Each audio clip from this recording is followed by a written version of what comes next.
আজ আমি তোমাদের দেখাবো একটা নতুন ধরনের ভর্তা রেসিপি বলতে মিষ্টি কুমড়ো, টমেটো, পেঁয়াজ কিভাবে করব তোমাদের দেখাচ্ছি। আর রসুন লাগবে। আর প্রথমে ভেজে নেব দুটো শুকনো লঙ্কা কড়াইয়ে তেলের মধ্যে। কিভাবে করছি তোমাদের দেখাচ্ছি, চলো। দারুণ টেস্ট হয়। আমার এক বান্ধবীর কাছ থেকে শোনা, বলছে আমার কর্তার একটু মুখের অরুচি হয়েছে, কালকে ফোন করেছিল, তখন বললাম, তখন বলছে এটা করে খাওয়া, দেখ কেমন খায়, তারপরে আমায় জানাস। তা কীভাবে করছি তোমাদের তাই শেয়ার করছি। প্রথমে কড়াইয়ে তেল দিয়ে তার মধ্যে তেলটা গরম হলে শুকনো লঙ্কা দুটো ভেজে তুলে নেব। আজকের ভর্তাটা করব শুকনো লঙ্কার ঝাল দিয়ে। আর আমি যেহেতু ঝাল কম খাই, সেই জন্য আমি দুটোই দিলাম। এটাই আমার মনে হচ্ছে অনেক ঝাল হয়ে যাবে। এবার এই দুটো শুকনো লঙ্কা ভেজে তুলে নিই। দুটো শুকনো লঙ্কা ভেজে তুলে নিয়েছি। এবার এক এক করে এই তেলের মধ্যেই দিয়ে দেব মিষ্টি কুমড়ো, এরকমভাবে লম্বা লম্বা করে কেটে নুন মাখিয়ে রেখেছি। এক এক করে সব দিয়ে দেব। সবগুলোই একটু তেলে আধা ভাজা হবে।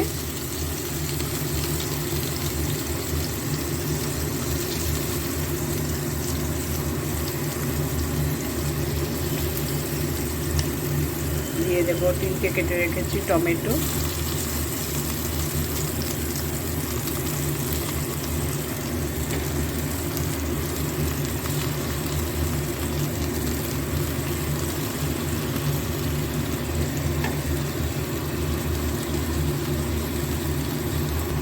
দিয়ে দেব পেঁয়াজ কেটে রেখেছি তেলের মধ্যে। সব একসঙ্গেই কিন্তু সবগুলোই অল্প অল্প ভেজে নেব। আর দিয়ে দেব আমার হাতের এক মুঠোর মতো, একটা রসুন ধরো, রসুন, ব্যাস হয়ে গেল। আমার তেলের মধ্যে সব দেওয়া হয়ে গেল। এবার এগুলো হোক একটু, এবার ঢেকে দেব। সব দিয়ে ঢেকে দেব। কিছুক্ষণ পরে তোমাদের আবার দেখাচ্ছি। ঢাকা খুলে এবার সব জিনিসগুলো একটু উল্টে পাল্টিয়ে ভেজে নেব। রসুন আর পেঁয়াজটা খুব একটা বেশি ভাজবো না, একটু ভাজা হলেই ওদের তুলে রাখবো।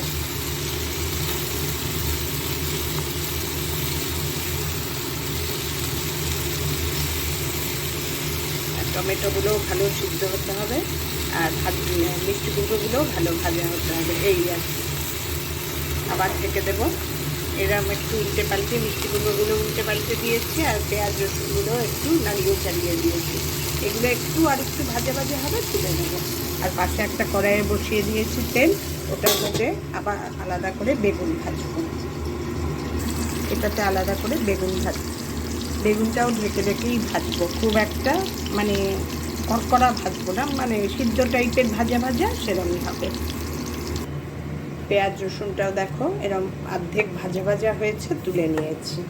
এবার মিষ্টি কুমড়োগুলো ভাজা হয়ে গেছে, টমেটোগুলোরও খোসা দেখো ছেড়ে এসছে। এবার বেগুনটা ভাজা কেমন হয় দেখি। তারপরে এগুলো সব হয়ে এসছে। এবার গ্যাস সিম করে কিছুক্ষণ ঢেকে রাখবো। তারপরে বেগুন ভাজা হয়ে গেলে ঠান্ডা হতে দিয়ে তারপরে মাখবো। সমস্ত ভাজাগুলো এবার কমপ্লিট। বেগুন ভাজা 4 পিস করছি, 2 পিস হয়ে গেছে, আর 2 পিস করছি।